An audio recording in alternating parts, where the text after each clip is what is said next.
செபாஸ்டியனோடைய டைரக்ஷனில் சாமோட ரைட்டிங்கில் ரெடியாக இருக்க திரைப்படம் ஈவில் டெட் பர்ன். இந்த திரைப்படம் ஓவராலாக பல ஃப்ரான்ச்சைஸாக வந்துக்கிட்டே இருக்குது. ஈவில் டெட்டோட ஃப்ரான்ச்சைஸ் தான் எதுவுமே. எனக்கு என்னென்னா இதுக்கு முன்னாடி ஈவில் டெட் ரைஸ் அப்படின்னு ஒரு படம் வந்தது. அதை பார்த்துட்டு என்ன இது ஈவில் டெட் அந்த காலத்துலேயே எனக்கு பெருசாக பயம்லாம் வந்ததில்லை. இந்த காலத்துலேயும் அந்தளவுக்கு எதுவும் இல்லையேன்னு தோணுச்சு. இந்த பேர்னும் அப்படி தான் பண்ணியிருப்பாங்கன்ற ஒரு எதிர்பார்ப்பு தான் நான் போனேன். ஆனால் அங்கே போனதுக்கப்புறமா சரியான ட்விஸ்ட் அண்ட் டர்ன். அதுக்கு முன்னாடி இந்த படம் வந்து இப்போ தான் ரிலீஸ் ஆகுது. எங்களுக்கு வந்து ப்ரீமியர் ஒரு வாரத்துக்கு முன்னாடி போட்டாங்க. நான் அப்பயே ஷாக் ஆனேன், ஏன் ஒரு வாரத்துக்கு முன்னாடி போடுறாங்க. அண்டு படம் முடியறதுக்கு முன்னாடி என் கிரெடிட் சீன் நான் பார்த்துட்டேன். போஸ்ட் என் கிரெடிட் சீன் இருக்கும், அது இருந்தது. அந்த சீக்வன்ஸை காட்டல. ஏன்னு கேட்கும்போது இல்லை, இந்த ரிவ்யூவே நீங்கள் ரிலீஸ் ஆனதுக்கு அப்புறமா தான் பண்ணணும். அண்ட் எதுக்காகனா கண்டிப்பாக வந்து இது ஒரு மவுத் டாக்கில் படம் நல்லா இருக்குன்னு எல்லாருக்கிட்டையும் போகணும். அதுக்காக தான் நாங்கள் இப்படி ஒரு ப்ரிவ்யூ போடுறோன்னு அந்த டீம் சொன்னாங்க. டெஃபினட்டாக அந்த படம் பார்த்ததுக்கப்புறமா அவங்களுடைய பாயிண்ட் ஆஃப் வியூ 100% சரி அப்படின்ற மாதிரி நான் நம்புறேன்.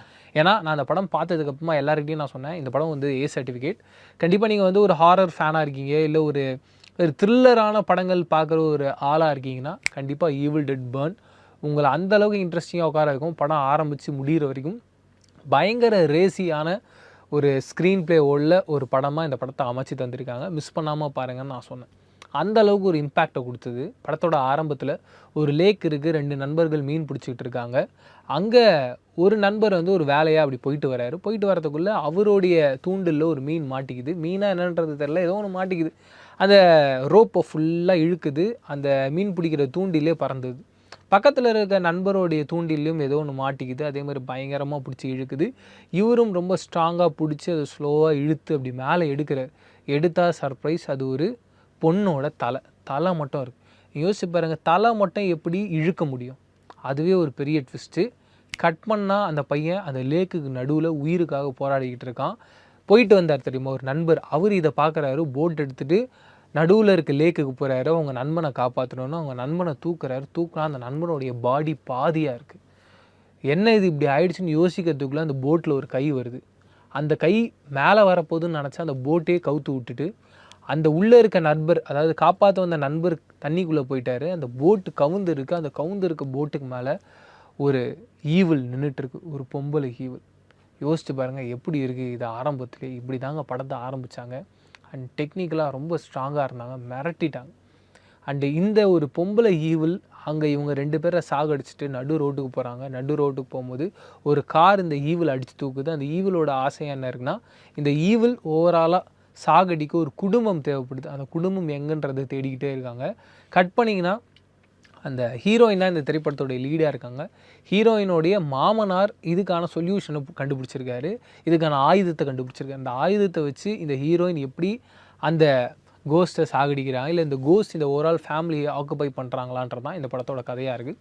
அண்ட் இந்த படத்தோடைய கேரக்டர்ஸில் நல்ல டிஃப்ரென்ஷியேஷன்ஸ் இருந்தது. ஒரு உண்மையான ஒரு கதையாக ஒன்று ஃபீல் ஆச்சு. அது எக்ஸாம்பிள், ஒரு ஹஸ்பண்ட் அண்ட் ஒய்ஃப்குள்ளே ஒரு சண்டை, ஒரு மாமியாராக எப்படி இருப்பாங்க, அந்த மாமியாருக்கு ஒரு அம்மா இருந்தாங்கன்னா அவங்க எந்த அளவுக்கு அந்த மாமியார் கேரக்டர் கேர் பண்ணிப்பாங்க. மாமனாராக ரொம்ப ரூடாக, ரொம்ப அரகண்ட்டாக, அவர் ரொம்ப மஸ்குலராக ஸ்ட்ராங்காக இருந்தார்னா அவர் எந்த அளவுக்கு கமாண்டிங்காக இருப்பார். எப்பயுமே அந்தளவுக்கு ஒரு அப்பா கேரக்டர் ஸ்ட்ராங்காக இருந்தாங்கன்னா அவங்கள ஏதாவது ஒரு பையன் ரொம்ப வீக்காக இருப்பான். அப்படி ஒரு கேரக்டரைசேஷன், அவங்களுடைய லவ் எப்படி இருக்குன்னு இப்படி எல்லா பெர்ஸ்பெக்டிவ்லையும் இந்த கதையை ஹேண்டில் பண்ணியிருந்தாங்க. அண்டு ஒரு ஹேண்டிகேப்டாக இருக்க ஒரு இது மாமியாரோட அம்மாவோட கேரக்டரு, அண்ட் அந்த கேரக்டர் எப்படி இருக்காங்க, அவங்க எப்படி வீல் சேரில் இருக்காங்க, அவங்களுடைய உலகமான இருக்குது. இது எல்லாமே லேயர் பை லேயராக ஒரு கேரக்டரை ஒரு சீன்லேயே வந்து எக்ஸ்பிளைன் பண்ணி ட்ராவல் பண்ணதெல்லாம் இந்த படத்தோட ஒரு பெரிய ப்ளஸ். அது ஆடியன்ஸாக படம் பார்க்கும்போது அந்தளவுக்கு கனெக்டாக இருந்தது. அதுக்கப்புறமா இந்த படத்தில் த்ரில்லராக மாற்றணுன்றதுக்காக இவங்களோட ஐடியாவை பிச் பண்ணது, அது ரத்தம் தெறிக்க அவங்களோட ஐடியாவை வந்து பிளாஸ்ட் பண்ணதெல்லாம் இந்த படத்தோட ஒரு பெரிய ப்ளஸ்ஸு. ஒரு சீக்வன்ஸையும் ரசித்து கைத்தட்டி என்ஜாய் பண்ணி, இது தாண்டா படம், இது தாண்டா சினிமா அப்படின்ற மாதிரி ஒன்று காமிச்சிருந்தாங்க. அது இந்த படத்தோட ஒரு பெரிய ப்ளஸ்.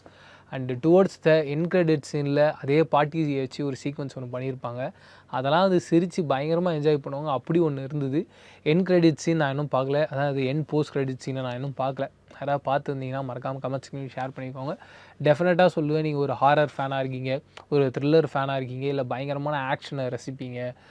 அதுவும் இந்த படத்துலலாம் வந்து ஒரு அவேஷனான ஒரு சீக்வன்ஸ்லாம் இருக்குது. இந்த செட்டு பல்ல கழட்டி ஒரு சீனு, அதெல்லாம் நீங்கள் எப்பேற்பட்ட ஆளாக இருந்தாலும் எந்த மனநிலையில் இருந்தாலும் வயிற்றை கலக்கிடும். அந்த அளவுக்கு ஒன்று பண்ணுறாங்க. இதுக்கு மேலே நான் சொல்கிறதுக்கு ஒன்றும் இல்லை. நீங்கள் தேட்டரில் போய் இந்த படத்தை பாருங்கள், அப்படி என்ஜாய் பண்ணுவீங்கன்றதில் சந்தேகமே இல்லை. வேறு ஒரு இன்ட்ரெஸ்டிங்கான ரிவ்யூவில் சந்திக்கிறேன். அது வரைக்கும் டாடா பாபாய் சொல்லிக்கிறது நான் உங்கள் பிரவீன் கேஎஸ்.